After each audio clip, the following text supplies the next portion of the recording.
The plaintive question, which still resonates in my mind, asked by Rodney King after the Los Angeles riots, why can't we just get along? How can people of very different and not so different traditions and cultures find a way of sharing the same space?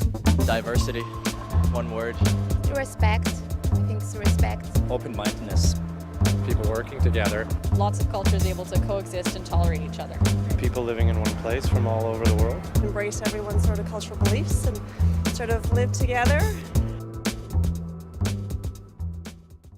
Canada's been essentially very tolerant towards newcomers. Much of the world does see us as an experiment in diverse but harmonious living. Immigration, ethnic mixing, and diverse populations, which largely attempts to permit individuals when they enter into the country to keep their religious, culture, and ethnic lifestyles and identities for the longest period as they would like while they develop a Canadian identity. It comes out of a history where Canada had the French and English as founding groups. Number two, Canada is still a fairly empty land. And number three, Canada has, for whatever reasons, developed a strong ability to tolerate ambiguity in its growth and development. And this has allowed, if you will, all kinds of tolerance for regional differences, which translate easily into ethnic and cultural differences. The reason that multiculturalism is so important in British Columbia now is that British Columbia is at a critical crossroads right now with its population base. It's at the point where the old English heritage, the white Caucasian heritage on which it stocked its land, is now moving increasingly to a minority group. There seems to be no longer a demographically dominant group, at least in numbers. It's always easy to have multiculturalism when you have a dominant group and a series of minority groups that the dominant group sort of acts tolerant towards. It is much more critical when you have no dominant group and a whole bunch of competing voices that in some senses raise the stakes in doing good governance. We are the most diverse of all the provinces in Canada. We are the present source of much of the discussion about multiculturalism, particularly in our gateway to the Pacific. Also our abilities or lack of abilities to work with the Native people in British Columbia. We are at early stages, but are looking very positive with our treaty abilities. What it means to be a visible minority in British Columbia is changing. What it means to speak the dominant language is changing. We're entering, from my point of view with regards to multiculturalism, a very exciting period though. I think BC has one of the most diverse cultures that I've seen. I think we're doing extremely well. It seems to be pretty multicultural, but we're still sort of able to separate each other. Separate headspaces. I don't think people really communicate with each other all that much, you know. Transgendered people, same-sex relationships. Vancouver's doing very well in that respect. I've lived overseas in a number of different countries, and this is the most diversified city that has gotten along so well, I think.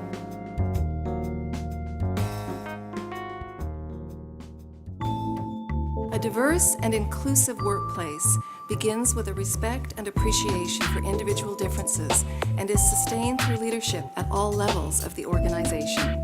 For me, multiculturalism is about more than immigration and settlement issues. In the workplace, multiculturalism is much broader.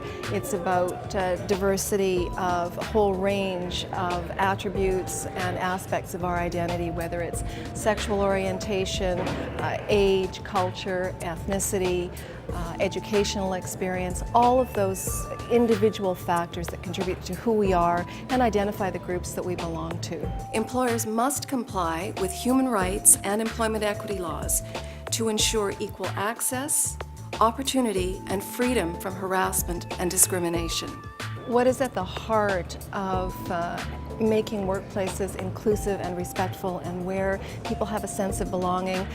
I think we have to somehow have our policy as an underpinning to what we're doing, but focus our work more on what's in people's hearts. We want to create the kind of workplace that we want to participate in, an environment which fosters individual dignity and builds a sense of community in which every individual feels valued. It has to go beyond this is what the policy or this is what the legislation is, but to really get individuals to have a sense of self-awareness and empathy and community. I see a lot of clubs, social clubs, gatherings that have many different races and cultures. When you have block parties and everyone's invited, it gets everyone together on a different level. A lot of Scottish cultural stuff happens over here. It would be nice if there was more, say, India festival or something.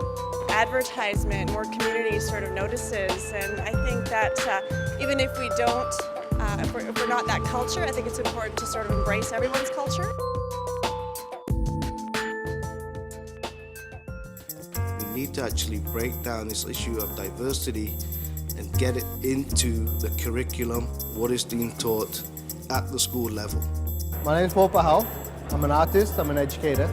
My concept, my idea of what multiculturalism is fluid. It's changing, it's ever evolving. We should definitely care about multiculturalism, but at the same time we should always challenge what we have as a model, and by doing that we challenge the perceived notions of stereotypes that come out of an idea of multiculturalism. It's not all about, as what we always say, food festivals and parties. It's not about that. It's learning more about the person that represents that culture. Racism is not an issue of color. It's not an issue of skin color and visible minorities. It's an issue of respecting each other. And it's not necessarily because they don't understand their culture. It's because we're not taught each other's cultures in the school level. What do we need to do to break down those images of stereotypes? What do we need to include everyone? And I don't just mean those of color or such as the Aboriginals as well, but also we need to break down how we think that the community works together as a whole. Schools are becoming little groups of individuals hanging out together but not actually intermingling with each other. We need to include everybody in the dialogue, not just the ethnic groups, but also by including everyone else, we therefore start to educate society in general. Right now I kind of get this feeling that a lot of what we call mainstream society has no real idea what goes on in the multicultural world. We have to break down those ideas that we have, and in doing so, actually understand that culture and what they can bring to the table. We should do more of promoting of multiculturalism in the media. More festivals, more community events that include everybody. Education of young people. I think the arts is the answer. Like I see the scene growing here. I think it's just more word out there. I guess someone has to make an effort.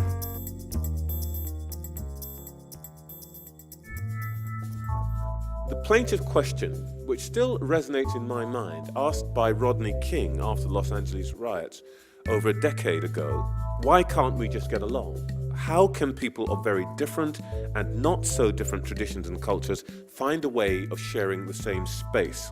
In the last 20 or 25 years, we've tried what I would call a policy of passive coexistence. We recognize diversity, we even sometimes celebrate it and say it's nice that you're Chinese, it's nice that you're Asian, have your festivals, all the rest of it. What we haven't done is engage those groups of people, those migrants, in a serious way, giving them powers in key decision-making places, either in companies or in politics or in public service. And more than that, what we haven't really done is created a climate in which people can live together, interact and so on. There are bigger and more serious problems with this passive coexistence, which is what we have come to call multiculturalism in a way. It's a kind of corporate multiculturalism. It has created a situation where quite often what we do is we privilege difference over equality and over integration. So what we say is that actually somebody who has a cultural practice, they should have the right to practice it in the UK, whether or not it's suitable. Well, I don't think it makes sense that attitudes towards women that might be valid or legitimate in rural Pakistan, they are certainly not valid in urban London. So we need to look for something different. What we've been talking about in the last little while is trying to find a way in which we can create a version of integration which allows people to come and change what they are, but retains their authentic, an authentic core of their identity, but also to work within what is a common core of values, democracy, equality and so on, that are common to all British people. And even maybe sometimes to change what British culture looks like a little bit, so that in a sense it's a two-way street. And it's what we call a kind of progressive integration. Now this is difficult and it is complicated and it's tough. But I think probably in the end it's going to be the only way that we can create what we are seeking, which is a truly integrated society. The essence of an integrated society seems to me that people have an equal chance to be a doctor as much as to be a dustman or whatever else it might be, and that people are not excluded from whether it's restaurants or hotels or from clubs because of their race or their ethnicity. Nobody should have less chance of becoming the chief executive officer of a company because of his race or ethnicity or cultural background or religion. The public conversation is absolutely, profoundly essential. It brings everybody in. Everybody's able to contribute. But even more importantly, what is the aim that we have at the end of the road? The aim that we have at the end of the road is to get to a situation where all British people, and indeed all Canadians, feel comfortable with diversity, where people can be different. Let's say they can be Catholics, or they can be Muslims, or they can be black, but they are Catholic or Muslim or black in a way that is authentically British, or in your case, authentically Canadian.